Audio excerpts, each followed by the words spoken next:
Welcome back to the show, everyone. Craig and Jonah, bright and early, As always, as always, 5:30 a.m. I don't know if that means we're old or crazy, but both. yeah, but we're here. This gets me out of bed more so than the gym at this point in time.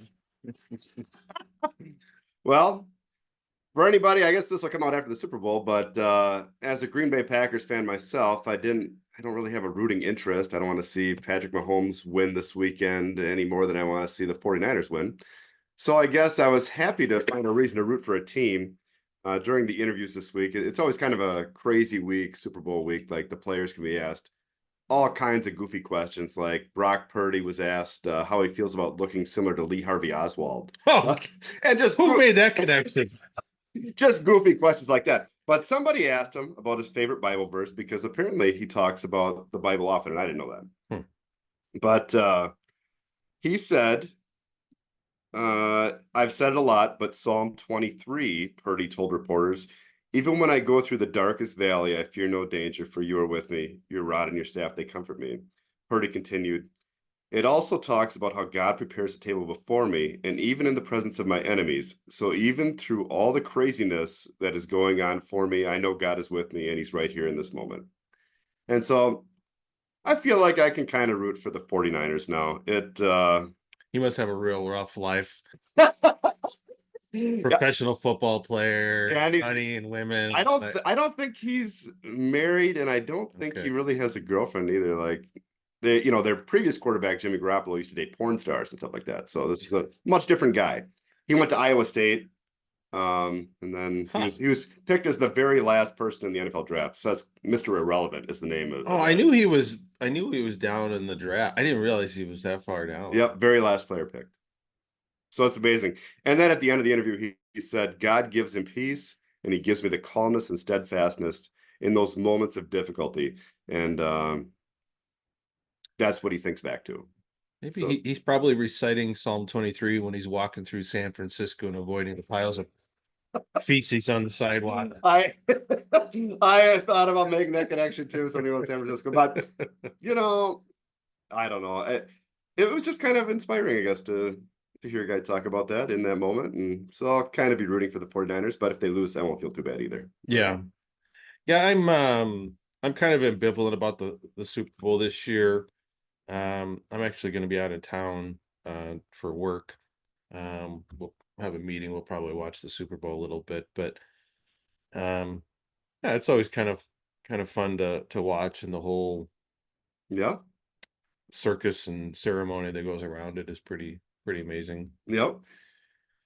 So We'll see if Taylor Swift is there. They're worried she might not make it back from Japan or something like that. I don't know. Taylor Swift has become a whole lot more annoying to me since she began watching football. Like I think they show her a little bit too much on the TV. well, But I hope it's like I think it'd be a great moment maybe if the Chiefs lose and she's crying and there's like mascara smeared everywhere and she's like embracing Travis Kelce and maybe or Brittany Mahomes even. I don't know. I think that would be kind of funny. I'm gonna come at this with a very Uncharted Catholic Man angle, but I'm always fascinated about those uh celebrity relationships, especially you get actors and actresses or professional football players, and they're dating people that are similarly, high profile, traveling around the country, Mhm. the world. Like it's not like they see each other all the time. Like So what are you saying? I'm just saying, I think if I were in that position, I would want a more humble, normal wife that could be with me all the time and not be absent for weeks at a time or whatever. Hmm. I don't know how they, I don't know how they tangle with the issues that we tangle with. I suppose maybe they. I don't think they worry about that too much. I don't think yeah, I just don't think Kelsey is overly concerned about it. I don't know what his faith life is like. I don't I know. mean, do they all just kind of have open relationships, or do they just assume that they're just taking care of business? I I'd be surprised if Taylor Swift had an open relationship, but I don't know what it that could all looks be a like. facade. I don't Yeah, know. I don't know. I don't know what that looks like. We'll never know. We look, we're gonna talk about some Twitter polls, but we did we're gonna do some Twitter stuff here because it's a good segue to that. Let's see here. Bear with us.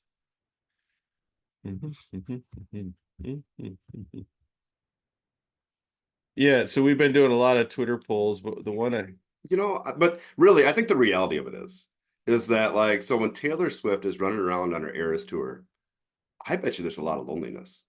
Like even though she's surrounded by people, it's got to be a lonely life because you're trapped in your own prison. Like, Yeah. did you watch The Last Dance, the Michael Jordan documentary on came out during the pandemic? He talked about how at one point at the height of his stardom, all he could do was just sit in his hotel room because wherever he went, he was just mobbed. And I mean, you create your own prison, with that kind of money. Yeah. No, give me the money, but not the fame. Ah, But like here, so I got one of the polls up. NFP Catholic Man. What's the average number of days you could abstain from sex? And hey, no cheating with solo before it starts interfering with your ability to sleep. Well, fortunately, of the 21 votes we had, no one struggled at 3 days, but 4 to 7 days had mhm. 10% of no, there was 71% of show results. I don't know what that means. If there's just a lot A of lot of women, women following, maybe. yeah, I don't it know. could be. But I mean, if you're a guy, just answer the poll. Yeah, Like, I mean, come on. I don't understand all the show results things. Like, people are just Answer the question. yeah. That makes Man up. it actually really irritates me. Yeah, It's suck like, it up. I get it if you're a woman because it says Yeah, NFP Catholic Men, but yeah, come on. yeah. So 10% of those responding said 4 to 7 days, and then the bigger group was 7 to 14 days. And I think That's fair. that's pretty normal. See, I think the cutoff line is right around 7 days, so it's tough to, Yeah. Yeah, I made it purposely difficult. But so what is that? Let's see. There's a but so getting back to this before we go on to some of the other polls, you know, um, I just don't know what that like. I often wonder about professional sports players in general. They're traveling. They're they're all juiced up. yeah, they're gone. They're unless their wives are coming with them, which I think some do. Yeah. I think they travel. Yeah. What do they call that?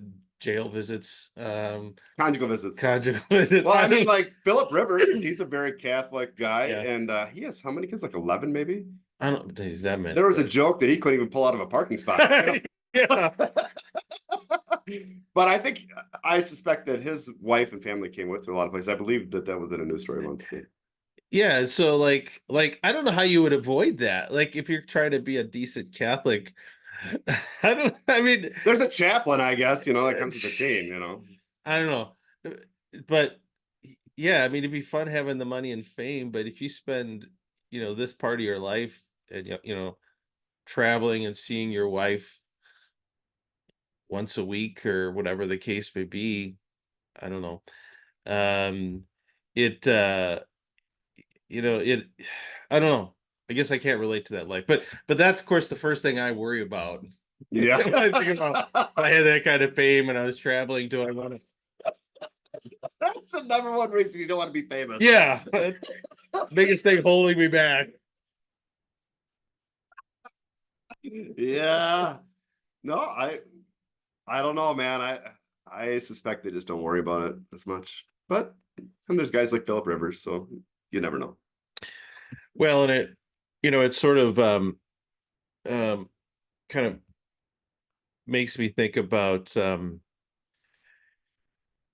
there was some controversy the other day, yesterday, I think, over again on Twitter. So if you haven't figured out, our playground is Twitter. So if you're not on Twitter, you should go over and find us. But there's a priest that actually I've had some decent exchanges with, made this comment. We need more self-control, not birth control. Yeah. And then we've had some fights about sort of the tension between kind of men's experience and what the church teaches, and the whole question about other acts and this and that. And I just think, like I think of like the truck drivers, for example, over the road driver. Yeah. Like okay, so let's say you're gone 5 days out of the week and you come home on the weekend. Oh, it happens to be during the fertile time. Like I don't I don't think those situations are just a matter of self-control or yeah, we all have our crosses to carry. It's like, how do those people have normal lives and follow all these things? Yep. I don't know. Yeah. Getting back to how difficult it is to be a celebrity and follow those rules. Did you see that article that came out a while ago about RFK's secret journal and the Catholic guilt he had? No. So it's a pretty interesting article. He talks about how he kept a diary and somehow somebody got a hold of this, but he kept track of all the affairs he had over the years. Ooh. And he would basically talk about how every day that he didn't have an affair was a success because there were that many women after him all the time, like relentlessly. Senior or junior? Junior. Okay, so the guy that's still alive, he's Yep, the guy that's running for president. yeah. And he's actually, I listened to this podcast where he was interviewed by Joe Rogan. It was great. Like he's a very interesting guy. Yeah. But yeah, it was a 398 page document, and he basically recorded the names of all the women that he had cheated with, and he had codes next to their names that corresponded with different sexual acts, 1 to 10. So 10 meant intercourse. And I don't know, he just said that it was just so difficult because he was constantly being like pursued by women, and he fell into the snare. That's also something we'll never relate to. I'd like to say I feel bad for the guy, but that's Catholic men. We're just hoping we can dazzle our wives' eyes once a week or a couple times a week. yeah, I think I a can't couple relate times. to any of that. Yeah, he said every day that went without a woman's name entered in the diary, he would write victory, which meant he triumphantly resisted sexual temptation. See, I always wonder about like what that's like because at least for me personally, you know, my intimate relationship with my wife is way better now than it was when we were first married. Like I don't know. I don't know how you like stumble your way through that with a new person all the time. Like I just maybe it's just that initial passion and all that takes care of it, but Well, it's like you said, he's traveling all the time yeah. and doing stuff like that. And so he's away from his wife. And Hmm. I don't know. Hmm.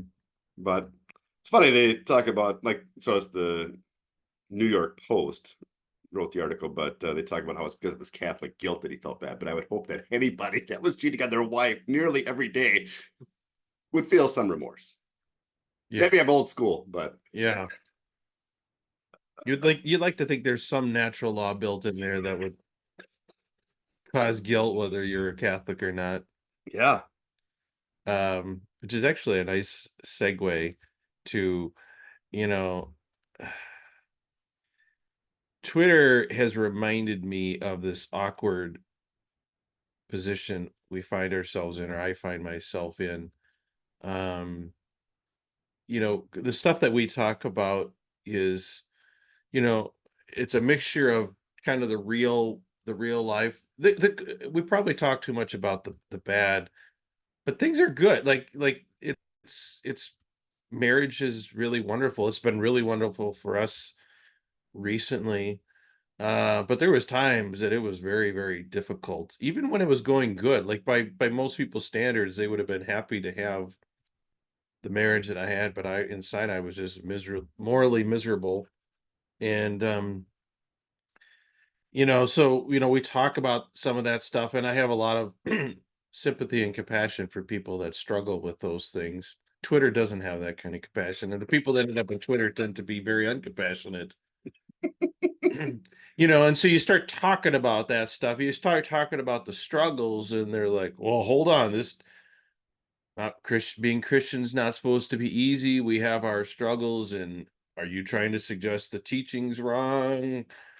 I mean, that's always the Hmm. pushback. Like that's the that's the rub, is when you start talking about, you start when I start using language like this feels nearly impossible for some people, are like, oh, now you're starting to come right up against the teachings themselves, and can we trust this? And yeah, I mean, I was in that constant state of tension for a long time, and I'm not sure I've totally resolved that in my mind. But for a lot of people, when that tension exists, we're told or led to believe that you ignore your own experience, like you're like the teaching always takes precedence over your real life experience or people's actual experience. And maybe that's the right way, I don't know. I don't know. I often felt for a long time too that this is impossible. And so I don't know how to overcome it. Like you go to confession every week, and like, I can do it this week. Hmm. And you're back next week. Yep. And that is Yep. difficult. Yep. That goes on for years. Yeah.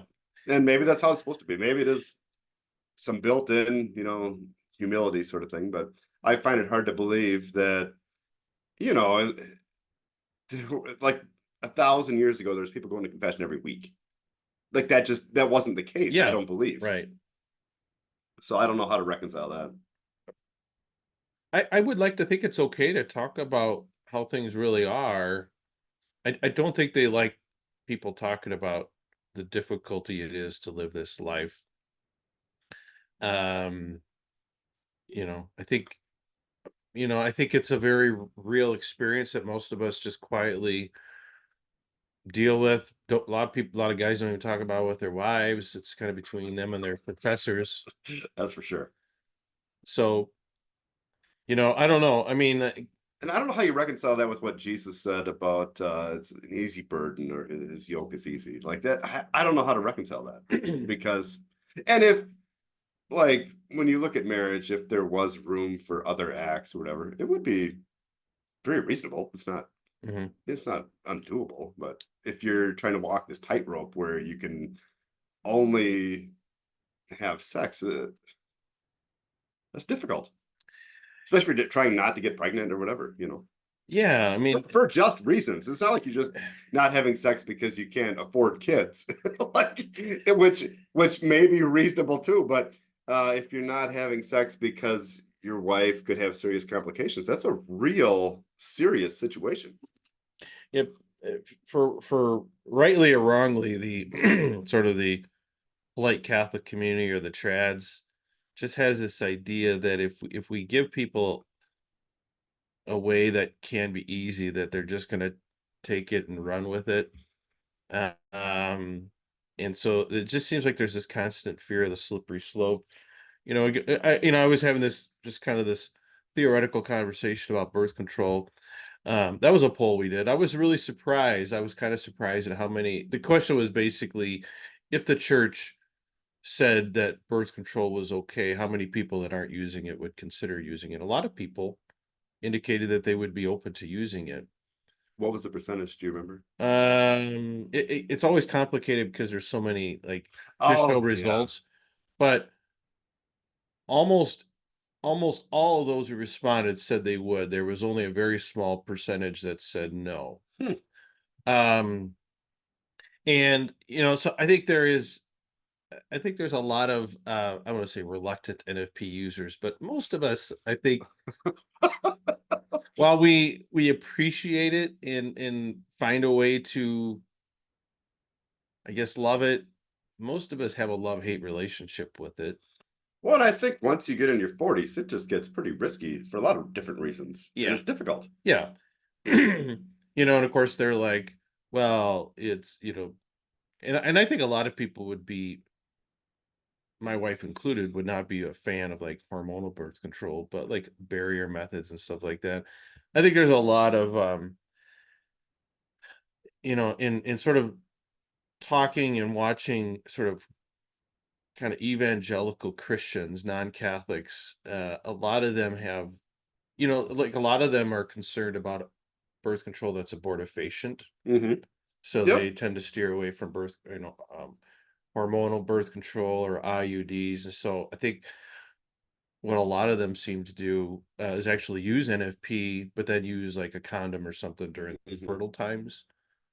So, I kind of posed that. I says, well, what if, if it was permissible, what would be wrong with a couple that's going to use NFP and abstain during the fertile times to, instead of abstaining, use like a condom or something like that, Mhm. and essentially not using it during the infertile times, which of course there's always the possibility of pregnancy, or you're still open to life.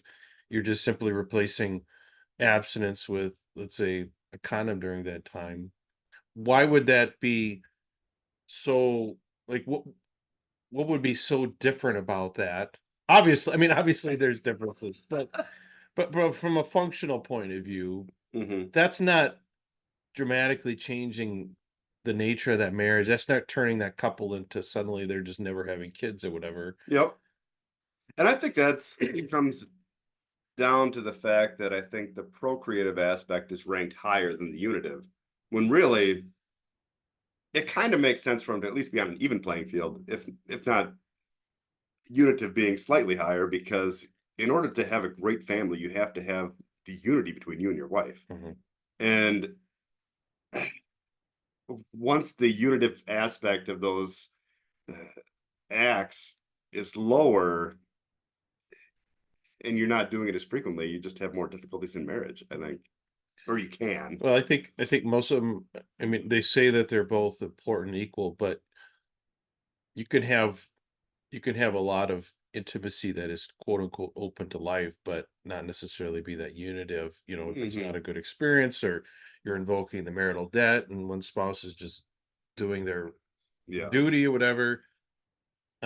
So even if in theory you're trying to respect both ends, the procreative does trump. I mean, it is the horse pulling the cart, really, I think. Hmm. And to the point where it leads, I think, to some rather, extreme, just absurd results. Here's an example I've used before. Someone asked Christopher West, and we haven't picked on old Christopher West in a It while. has been a while. Yeah, we're gonna resurrect. I think we're gonna play our 2 episodes talking about Christopher West in the week before episode 200. So stay tuned for that. But, you know, a couple was pregnant. Here's the basic fact. A couple was pregnant, using NFP, all that kind of stuff, but good Catholics.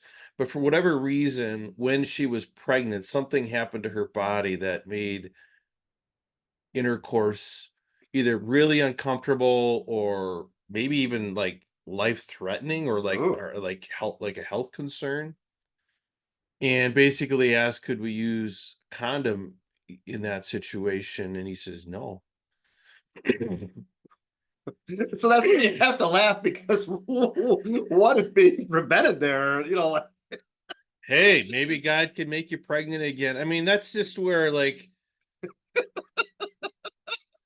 what are we accomplishing here? Like that. I mean, I can't think of a like situation. why? Yeah. Yeah. Show your work, like you always say. Yeah. Like that to me, and I get it. I mean, I think they're he's kind of logically forced to take that position, but it just seems absurd to me. And if it's absurd there, how far back is it still absurd? Right? Yeah. So, it just, and that's where I struggle with. Like, I think if you think about that enough, you ask yourself, okay, what does that mean?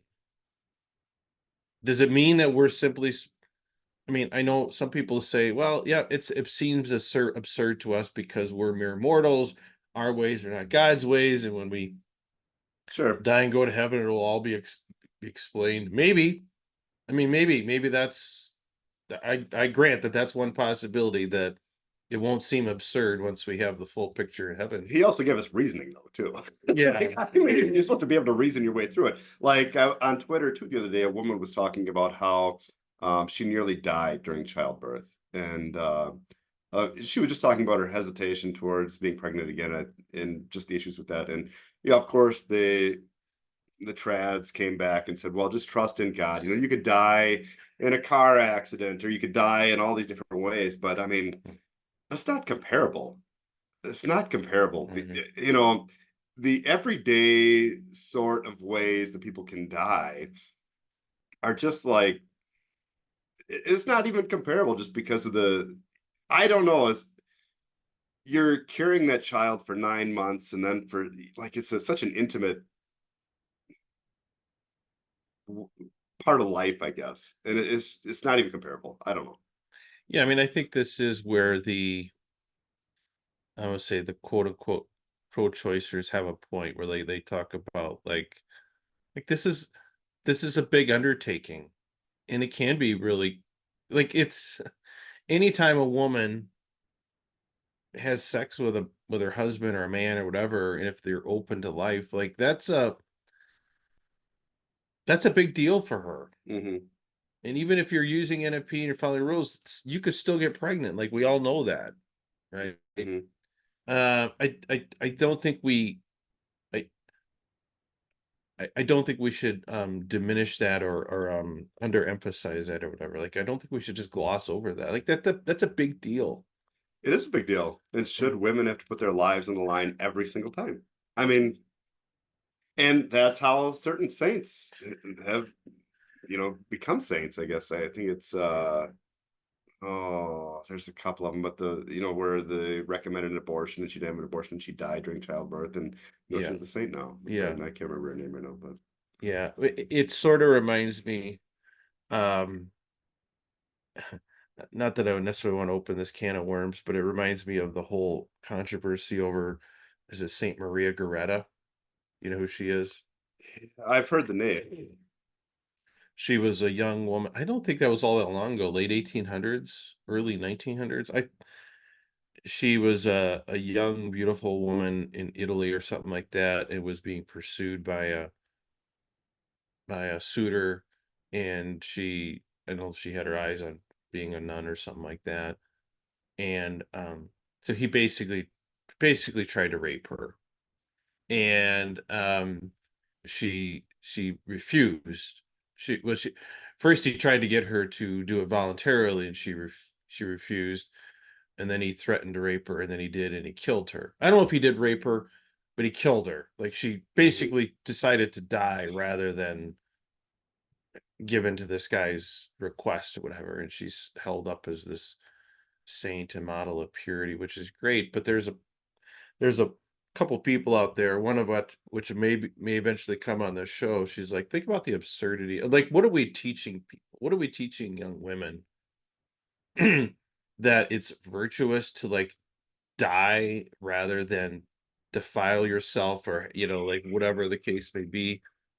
Uh, I mean, are you supposed to make that choice? Because even if she was raped, like there's no sin there. Like if you're not doing it voluntarily.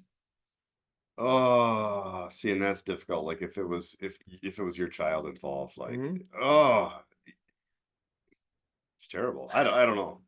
It's sort of like it's sort of like the problem with intrinsic evils, which I wrestle with a lot. That whole notion when we talk about intrinsic evils, what that means. That like it's supposed to mean that there's never a circumstance where it's morally licit to do that. You can never choose it as a lesser evil. So, to give just a really stupid example, but someone comes to you and said, "Look, we're going to murder this busload of people, but we'll not do that if you, let's say, use a condom when you have sex with But your that's wife tonight." quite a circumstance. Yeah, I mean, hey, anything can happen. But yeah, You're supposed to say, "Nope, I can't do that. It's intrinsically evil." Like it doesn't matter how many people would die. I'm not going to do that. I Like, don't know if I was on the bus, I'd be like, "Come on, yeah, buddy, just do it." poke a little hole in it or something. Big one for the team. Yeah. I mean, is there a person anywhere that wouldn't say like it's obvious what you do in that situation? Then maybe go to confession afterwards. But like, But what would the confessor say? yeah, You know, like yeah, I mean, I just find it hard to believe they'd be hard on you. yeah.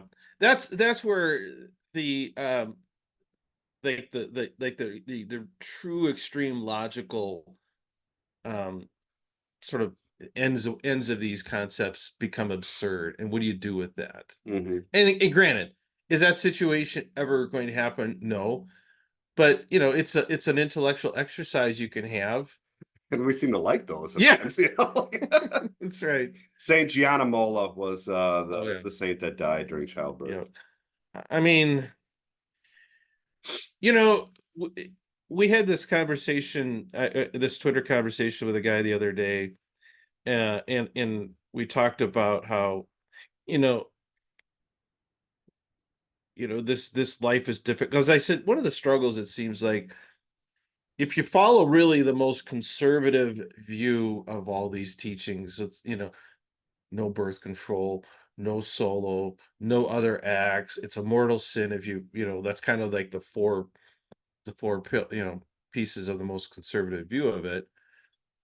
Um, if you that is nearly impossible for most people, I think, Hmm. despite what the polls suggest. It's close to it. I mean, I mean, you have to be on your A game all the time, and most of us are not going to. Like, there's going to be missteps, maybe significant missteps along the way. mhm. And so if you if you apply all those rules consistently, it seems to place a very, very high bar, just to be saved, like, just to not be in a state of serious sin, not just heroically virtuous, not just saintly, but just saved at all. Hmm. And you know it seems like the bar should be lower. It seems like the bar should be more achievable Attainable. and attainable for people, the truck driver and all that, like, but if you want to, like, go above and beyond, and Master yeah, your domain yeah, and and become and virtuous yeah, and and really become, like, saintly, I have no problem with that concept. But it just seems like the calibration is off, mhm. because I have no problem with people that want to, like I said, be master of the domain. And if we had an exchange on Twitter, messages with a guy that basically said, um, if we weren't trying to get pregnant now, we would abstain from all sex during Advent and Lent. He said that? Yeah, Going old school. yeah. I mean, good for you. Maybe. Maybe, I don't know. Um, you know, Did they say why? Uh, just the idea that this life is supposed to be a constant reminder of death. Um, Well, I'm sure they're a joy to be around. yeah, Just the life of the party. yeah. Oh, Do this they guy's a riot. do they count Sundays or not? I don't know. It's true. Uh, again, like, I would have no problem with people doing that if they want to, like, if it's a mutual decision, or maybe a season in your life, you say, you know what, we think this would really be beneficial to our marriage, and whatever, we want to give this up. Sounds like a terrifying conversation with my wife. Yeah. He's like, that sounds good. I can get Sign to me up. sleep. Yeah. No, oh, that's really interesting that somebody would say that. Hmm. Yeah, I was a little surprised. But there's all kinds on Twitter. I had I was going round and round with this. He's a Pius X guy, and he had this long Twitter thread about the Latin Mass, and, like, and he started bringing up all these old statements, like, if you don't have Gregorian chant in the Mass, let you be anathema or And whatever. yeah, And going back, and then it's like, well, hey, do you want to go back? Are you going to go, so you want to go back on liturgy? You're going to go back to the old rules on when you can and can't have sex, and you can't have it in Lent and Advent and feast days and stuff like that. And And he basically said, well, yeah, if the church required that, I would follow that. I'm like, I'd say, Lord, give me ordinary time. yeah. Yeah.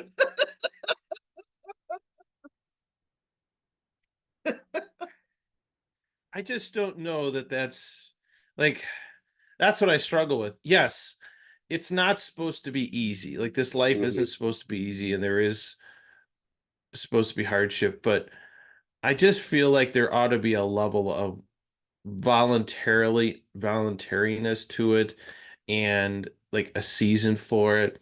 I think of my own situation, you know, so yesterday was we had some plans, right? Okay. But We're not talking about dinner plans. no, but best laid plans, I was working at home in the afternoon, so I was watching our two youngest daughters who are a year and a half and three and a half, and they both took very long naps during the day. That usually means they don't go to sleep at night, Oh. which they didn't want to. Other Oh. kids are all in bed, and that's the kind of stuff that you deal with.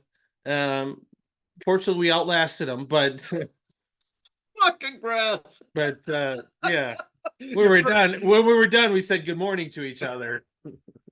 You persevered till the end. Yeah.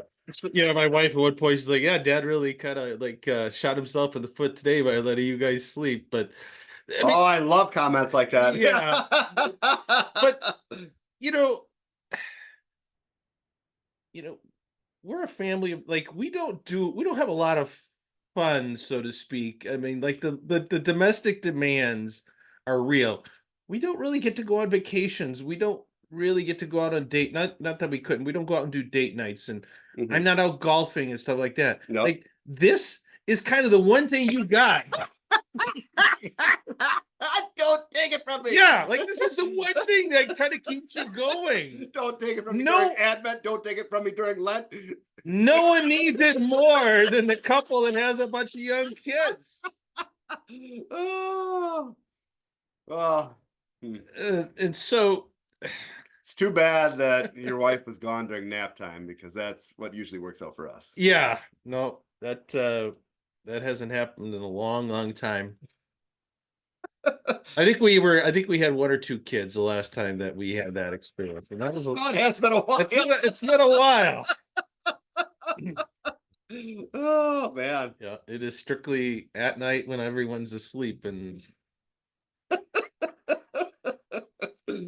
Ugh. so I don't know. That's That's the one thing you've got. yeah, it literally is, and I don't think that's accidental. I think that's Yeah, it's supposed to bring it I think together. that's the design. I think so too. I actually totally agree with that. That it is meant to allow you to reignite that spark that you feel for each other.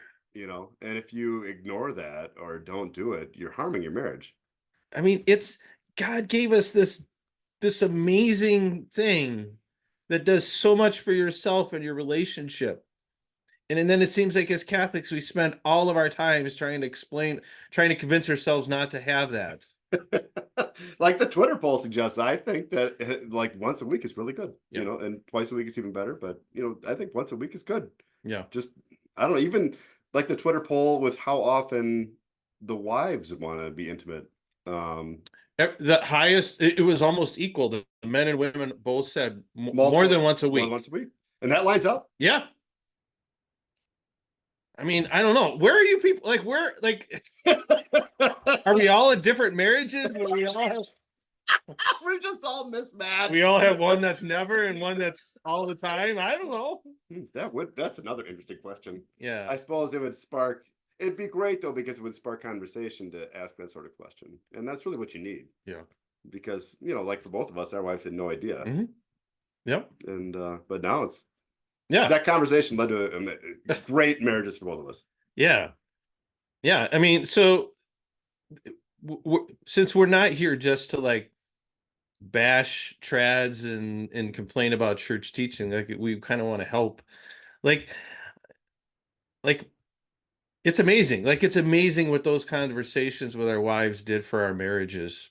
For, Mhm. for me, it was 20 years in. For you, it was a little less, but Mhm.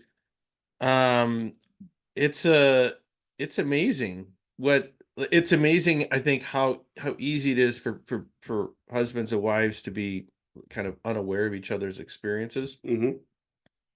And it's not that they don't care, they just don't know. Yeah. And if you could find a way to get that awkward conversation out there, you may have just unlocked something. And I just hate to think of like I think of like the years I wasted. Yep. No, I agree.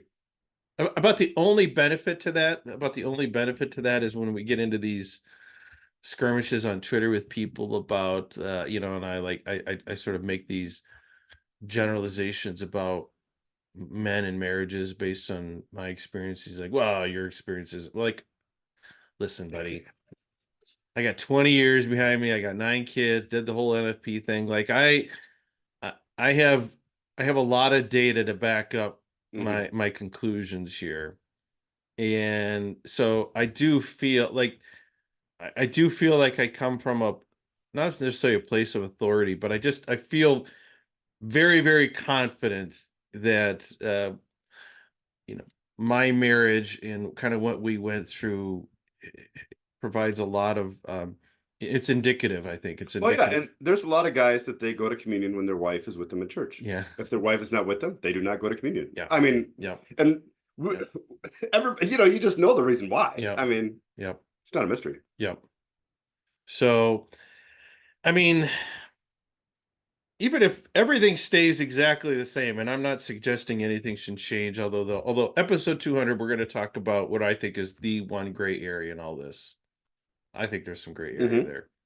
Um, but even if everything stays the same, you can really change your marriage and your household in a positive way if you can have this conversation. If your intimate life is less often or less quality than you would like, there are ways to make it better. Mhm. Just have to talk about it Just talk about it, share the podcast, or get caught.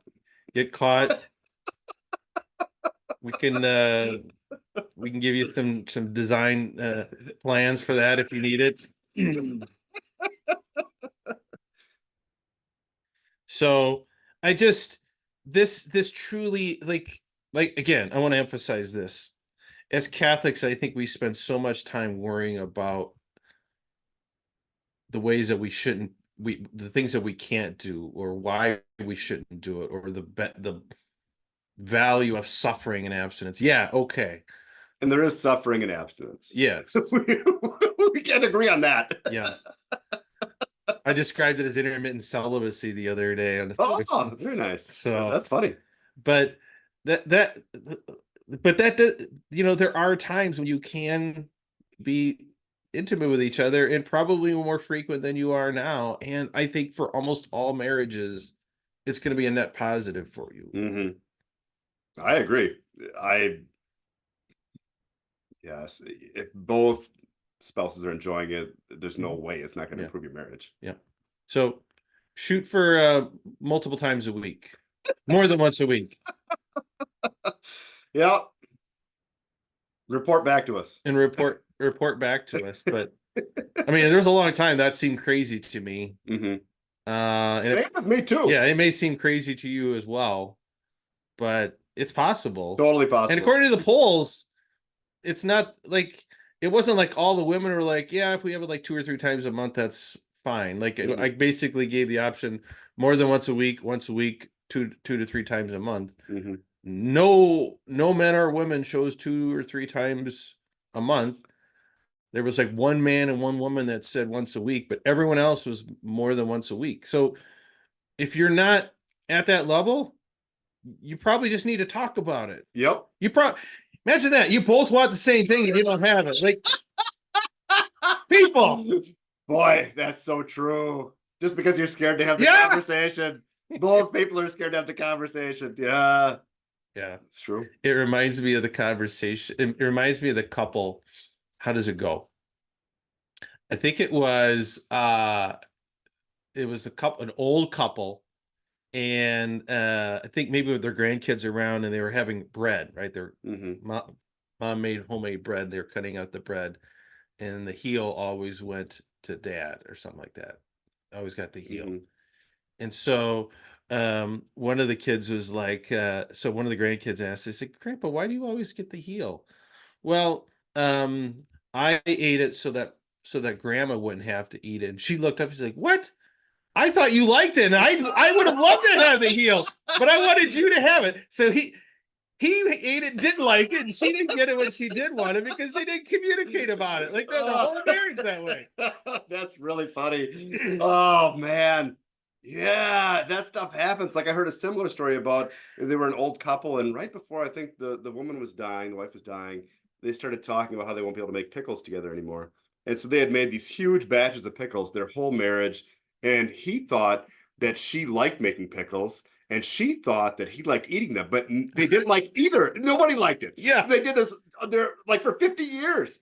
And they went through this every single year, making these huge batches of pickles, and nobody liked them or wanted them. So don't treat your intimate life like the jar of pickles or the loaf of bread, please. Yep. Please don't. Talk to your spouse. Oh, You can transform your marriage. it is. Don't like just don't be guilty about it. Like, yes, follow the rules, whatever. But my goodness, it's good for your marriage. It's good for your kids, all that. It's good for your kids to see both spouses enjoying each other's company and Yeah. like being Yeah. affectionate. I I suspect that the devil spends at least as much time trying to get people to not be intimate with each other than he does trying to get them to do it in the wrong way. And that was supported by a Twitter poll too, right? Like you had one about that. If I don't remember which one was it. we've had a lot of polls lately. Yeah. No, it was which is more damaging to a marriage, Mhm, mhm. extended abstinence or Yeah, or coitus interruptus. yeah, that's what it was. Yeah. Yep. And Only one person said coitus interruptus. yeah, like I what was the hoping they'd respond. yeah. Uh I did have the poll that I asked people, men, I said, what would you rather choose? Losing your left arm, losing one of your hands, or having an intimacy free marriage? The left arm won, left hand won, but not by a lot. People value their hands. Ah, they're gonna need those hands. I showed that to my wife, and she's like, "What? Like, what the heck are those 45% of guys saying that they would rather have intimacy? Maybe they already have intimacy-free marriages. I don't know." It's true. They love their hands that much. Yeah, but I would, it just shows the value that Mhm, at least for men, at least, and I think for women too. Just they just don't think about it as much. mhm. It's not as much of a priority for whatever Yeah, reason. yeah. So Yeah. it's okay. Like it's like I think people are just so afraid that if they give themselves or others an inch, that they'll just suddenly it'll turn into the Playboy Mansion or something like that. I don't think that's gonna happen. Yeah. You're just gonna, you know, the normal things of life are just gonna be easier and better. Like people aren't going to stop having kids. No, no. Like, and I can see the concern over birth control because that could happen because then you're intentionally planning everything. And I think, that happened during like the generation I was raised in where people had like two kids, Mhm. but now it's kind of Yeah, changed among Catholics, at least where yeah, there's more larger families, yeah. I mean, at least in our area. I know. I think that's true. I mean, as much time as I spend whining and complaining about all this stuff, like I do like natural family planning. I like the idea of knowing Hmm. that my wife and I both know our bodies and her body and her cycles. Like I think it's a very net positive for the marriage. It's just a question of, well, what about all the other times? Like, what do you do there? Is it truly supposed to be soul crushing intimate abstinence, or is there something else available? Yeah. If there's something else available, possibly, I think we need to make use of that. Definitely. I don't want to waste that. Like that's No. If the answer is no, stay away from all that stuff, so be it. I'm just gonna make sure none of my kids get married. Oh man. You're so overreactive sometimes. A little bit. Yeah, it's great knowing each other's bodies and that sort of thing. But I forgot to tell you this the other day. I think I mentioned it on Twitter, but I got caught looking at the calendar to determine whether it was PMS week or not. Oh. And so I could just tell that there was some tension in the room. And I'm like, what is going on here? So I just walked over to the calendar. And I'm just looking. And I started doing the math, like not pointing at the calendar, or anything, just in my head. And she's like, what are you looking at? You're looking to see if it's PMS week, aren't you? And I was like, how does she know? Because it's important to know. So I told her, I said, I saw this online that somebody's mom, when they were having their PMS week, they would just put a picture of an angry woman on the fridge so everybody in the house would know. And she's like, that's actually a fair idea, but I'm not going to do it. Well, at least she's aware of it, and you can kind of have some. We can talk about it. My jokes are not as funny during that week, I'll say that. And she wasn't thrilled that I was looking at the calendar, but I'm just using the data. So we don't have that problem, but we're always looking at the calendar, like this, like just now is a good example, right? Like, we kind of have our little schedule, and so we're going out of town today. So we're taking, I'm going out of town for work, but it worked out. I could bring the family along, or the younger kids. So we're gonna go to a hotel. It's got a nice little water park and stuff like that. So all things being equal, today would be a day for us.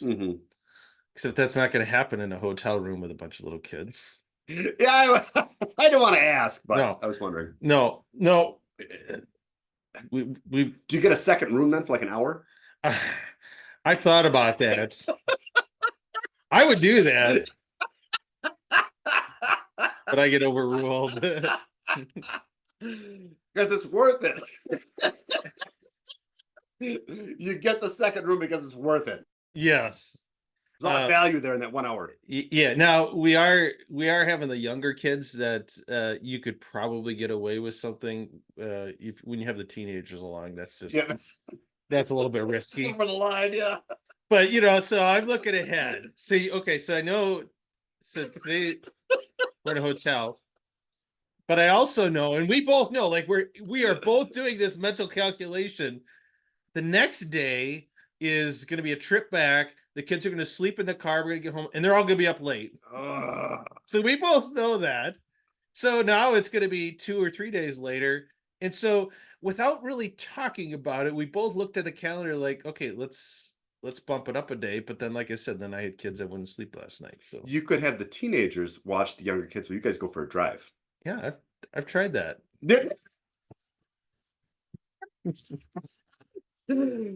Thought about all the possibilities. Yeah. Well, I remember that. I remember one time we were newly married. Well, we had like 2 young kids, and it was impossible to get both of them to sleep long enough at the one time for anything to happen. And so we had but the kids always sleep in the car. All right. So I'm a graduate student. We're driving around Michigan. Mind you, we never did anything like this when we were like dating, right? I'm not sure I'm not sure what was gonna happen. Nothing happened. We could never find a gravel road remote enough. But we did go for a drive and entertain the idea, like, okay. So is it a disappointing drive back then that day? I don't remember. It was a long time ago. There was a lot of disappointment. Well, I was hoping for like no, none of that. So I don't know. I'm still curious what it's so we've had 1-year-olds and 3-year-olds and 5-year-olds in our house forever, basically. For most of your life. Yeah. Like, You know, like the idea of something being spontaneous is like is a complete foreign language to me. Like it is truly like, okay, are the stars aligned enough that we have children sleeping and we're both alert and awake enough to do something? Like, that's what it amounts to. Yeah. And when you try to do something, there's a time bomb ticking. And you have to be on the same page. Yeah. So I don't know that people like understand like what this is like. Yeah. So and we found a way. Yeah. I mean, do you think that like priests think that these people with like 10 kids are just having sex all the time? I suppose. I don't know. They don't know the reality of it. I mean, I may have used this story before on this, but I'll use it again because it's a good one. A friend of mine grew up in a very traditional household and had a bunch of kids, and I think they had like a one-bedroom house or something like that. And back then, this kind of goes back to like what? How did everyone know what Onan did? Well, this is how. Okay, when it was mom and dad's nights, the kids went in the room and they all faced the wall, close their eyes until mom and dad said it was safe. Like, I don't know. What decade was this? It wasn't that long ago. Ah, I mean, yeah, I don't know. You know? I don't even know if I don't know if I could put that much distraction out of my mind. I know my wife can't. No peeking. Close your ears too. I don't You know. gotta hope they had one of those beds where there's like curtains around it or something, you know. I don't know. But if you live in a one room house, you know. Yeah. I mean, so And you're right, that is how people lived yeah. in Yeah. ancient times. So what was it? Did they just only have it a 10 fortnights or something like that? Or did they just it was just a normal part of life? Like I kind of wonder if people were as prudish about it. I don't know. I don't know what the right thing is, but I would to be able to block out that takes some real mental strength. Like, I mean, I don't know, those are the kind of guys that should be field goal kickers and like, you know, making free throws to win the NBA finals. I don't know that. Yeah. That's an incredible amount of concentration. Yeah. So I don't know. We don't that's not our thing. I know for a while we lived in a house that had we just had one bedroom. So on those nights we had to go we had a pull out couch or bed on in the living room. Yeah. Which is great, but if one of the kids woke up to go to the bathroom, like you the clock, you know, there's a clock, there's a shot clock in the back of your mind. And your ears become your most sensitive. Yeah. That's right. But those are the things you got to do. If you're gonna be a good Catholic, you're gonna have a bunch of kids and stuff like that. And you want to have that connection with your wife. You got to make it happen. Yeah, you either become very resourceful or you become very lonely. Or you just figure, or lonely, or you figure out how to do things under arduous circumstances. I don't know. Well, those are some great personal stories. Yeah. I'm so stupid. I mean, but trying to think of the last time my wife and I were intimate in the car. It's been a while. I'll say that. I don't know that we've ever gotten to that point. We've done tents. We've had tents before. Tents, huh? Camping. That's funny. What was the joke about? Oh, did you hear about the fire at the circus? It was intense. Right. But I don't know, man. You gotta just, if you strive to be like an intimate couple, it's gonna pay dividends.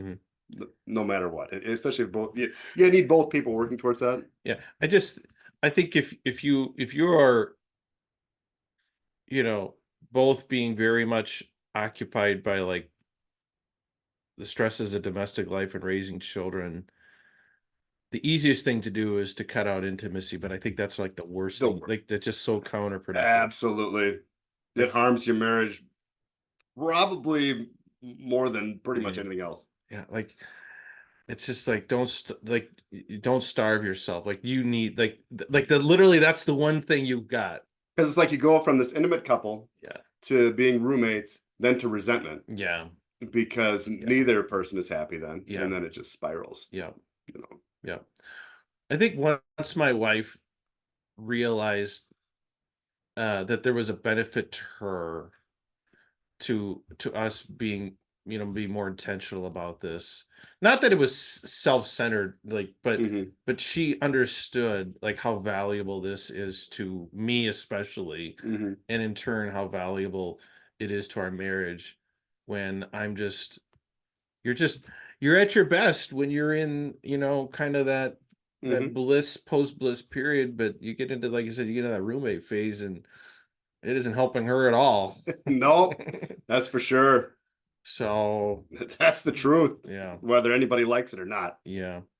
So try it. Like, I mean, it is the magic potion that we Catholics have. Everyone has, but we Yep. Catholics especially should try and make use of that. So, Yep. All right. all right. Anything else, Jonah? Nope. We rambled on long enough. So thanks for listening. Stay tuned. We're close to episode 200. I think it's going to come out, March 2nd or 3rd, whatever Sunday that is.